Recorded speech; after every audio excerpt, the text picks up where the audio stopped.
இன்றைக்கி வந்து நம்ம கறி தோசை பண்ண போகிறோம். ஸோ அதுக்கு வந்துட்டு பார்த்திங்கன்னா பேனில் வந்து கொஞ்சம் ஆயில் போட்டிருக்கேன், ஆலிவ் ஆயிலு. அதில் ஸோ லைட்டாக 2 சோம்பு, கொஞ்சம் சீரகம் ஆட் பண்ணிக்கலாம். நம்ம ஹோல் ஸ்பைசஸ் எதுவும் இதில் போட வேண்டாம். அதுக்கு பதிலாக கரம் மசாலா போட்டுக்கலாம். இப்போ வந்துட்டு நம்ம வெங்காயம் ஆட் பண்ணிக்கலாம். கொடுக்குறீங்களா? அதை போட்டுட்டு தரேங்க. அப்படியே எடுத்து போட்டு தரேன். பாருங்க, இது பார்த்தீங்களா, வெங்காயத்தை எவ்வளோ பொடி பொடியாக அப்படியே ஒரே மாதிரி கட் பண்ணியிருக்காங்கன்னு பாருங்க. சூப்பராக இருக்குல்ல? ஏதோ ஆர்ச் மாதிரி பண்ணியிருக்கேன். இப்போ 3 வெங்காயம் நான் போட்டிருக்கேன், நிறைய வெங்காயம் போட்டிருக்கேன். அப்போ தான் டேஸ்ட்டாக இருக்கும் நல்லா. ஓகே, இதை நல்லா மிக்ஸ் பண்ணிக்கலாம். இப்போ வெங்காயம் வதங்கிட்டு இருக்கும்போதே நம்ம வந்து கொஞ்சம் இஞ்சி பூண்டு பேஸ்ட் வந்து தட்டி வச்சுருக்கேன் நல்லா ஃப்ரெஷ்ஷாக. ஸோ அதையும் ஆட் பண்ணிக்கலாம். இஞ்சி பூண்டு பேஸ்ட் போட்டுட்டு கொஞ்சம் நேரம் அப்படியே விட்டுடலாம். அந்த பச்சை வாசம் போனதுக்கப்புறமா பார்க்கலாம். இப்போ இதில் கொஞ்சம் கொத்தமல்லி ஆட் பண்ணிக்கலாம். இந்த ஸ்டேஜில் வந்து கொத்தமல்லி ஆட் பண்ணோன்னா சூப்பராக இருக்கும். இப்போது நம்ம தக்காளியும் ஆட் பண்ணிக்கலாம்.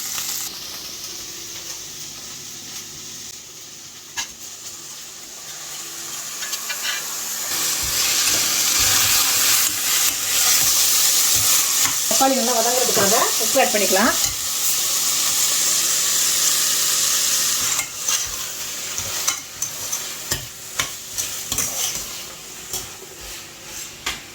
சரிங்களா? கொஞ்சம் மஞ்சள்தூள்,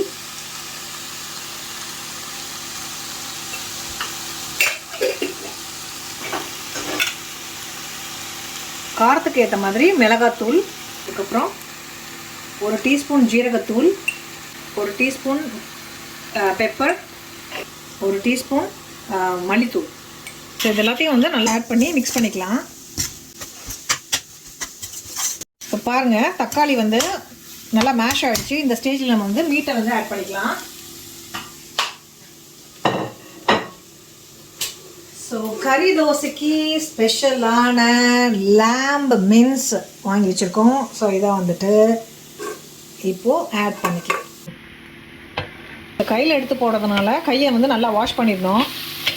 ஸோ இதை நல்லா மிக்ஸ் பண்ணிக்கலாம். இது மின்ஸ்டு மீட்டுங்கிறதுனால ரொம்ப நேரம் வந்துட்டு நம்ம குக்கர்லலாம் வந்து வேக வைக்கணும்னு அவசியம் இல்லை, டக்குன்னு வெந்துடும். அதனால தான் நான் பேன்லேயே வேக வைக்கிறேன். இதில் வந்து பார்த்திங்கன்னா நம்ம எல்லா மசாலாஸும் போட்டோம். தூள், மிளகாத்தூள், மல்லித்தூள், ஜீரகத்தூள், கலகுத்தூள் இதெல்லாம் போட்டிருக்கோம். கரம் மசாலா மட்டும் போடலை. ஏன்னா வந்து இப்போவே கரம் மசாலா போட்டோன்னு வச்சுக்கோங்களேன், கொஞ்சம் கசப்பு எடுத்த மாதிரி இருக்கும். அதனால் நம்ம மீட் வெந்ததுக்கப்புறமா லாஸ்ட்டில் வந்து கரம் மசாலா ஆட் பண்ணி ஒரு கொதிச்சோனையும் ஆஃப் பண்ணிடலாம். By the way, what's that bowl of fruit there? அது பைனாப்பிள் டெசர்ட் பண்ண போகிறேன் இப்போ. What type? ஜஸ்ட் அதை வந்து சாட்டே பண்ணி அதில் வந்து மேலே ப்ரௌன் சுகர் மட்டும் ஆட் பண்ணலாம். சூப்பராக இருக்கும். ஓகேவா? பிடிக்கும்ல. But what is the main dish? The main dish, கறி தோசை. Okay, no, okay.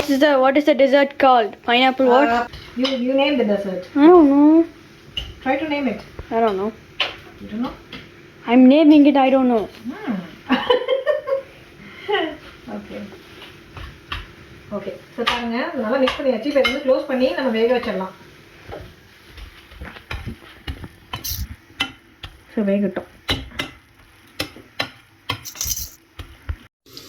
இப்போ எப்படி இருக்குன்னு பார்க்கலாம். பாருங்கள் எப்படி எண்ணெய் மிதந்துருக்கு பாருங்கள்.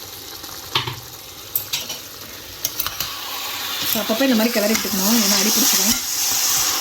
ஓகே, ஸோ இப்போ வெந்துட்டு இருக்க நேரம் நம்ம என்ன பண்ணலாம்னா ஒரு டெசர்ட் பண்ண போகிறோம். ரிஷிதாவுக்கு பிடிச்ச டெசர்ட்டு.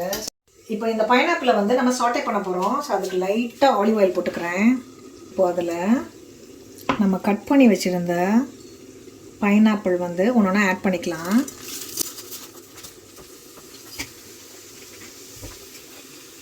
இப்போ இதை நம்ம டர்ன் பண்ணிவிட்டு சுகர் போட்டுக்கலாம்.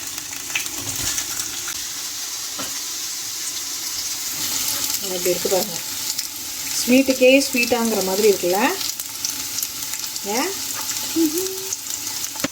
அப்படியே கொஞ்சம் சாஃப்ட் ஆகிடுச்சு. நம்ம ஃபஸ்ட்டு போடும்போது எவ்வளோ ஒரு மாதிரி ஹார்டாக இருந்துச்சு, இப்போ நல்லா சாஃப்ட் ஆகிடுச்சு. ஸோ வேகட்டும்.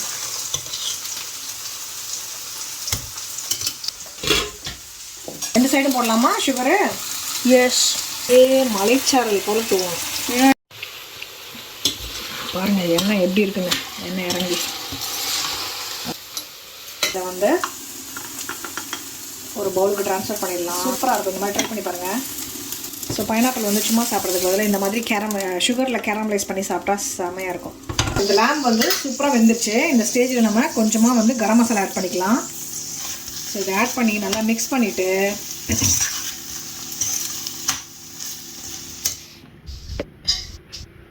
ஃபைனலாக கொத்தமல்லி தூவி கார்னிஷ் பண்ணிக்கலாம். சூப்பர். நம்ம தோசைக்கல் வச்சுக்கலாம். இங்கே தோசை ஊற்றுறதுக்கு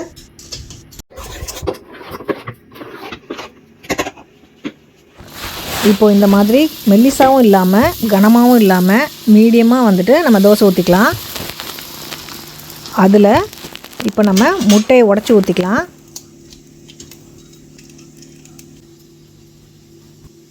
இப்போ இந்த முட்டையை வந்து நல்லா ஸ்ப்ரெட் பண்ணிவிட்டு அதில் நம்ம செஞ்சு வச்சுருந்த அந்த மின்ஸ்டு மீட் இருக்குது பார்த்திங்களா, கொத்துக்கறி, அதை வந்து அந்த முட்டை வேகிறதுக்கு முன்னாடி கரெக்டாக வந்து நம்ம வச்சிட்டோன்னா அந்த முட்டையோடு சேர்ந்து நல்லா பைண்ட் ஆகிக்கும்.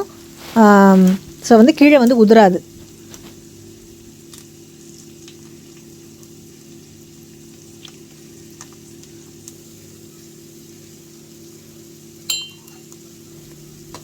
இப்போது தேவையான அளவு எண்ணெயோ நெய்யோ ஆட் பண்ணி க்ளோஸ் பண்ணி வேக வச்சிடலாம்.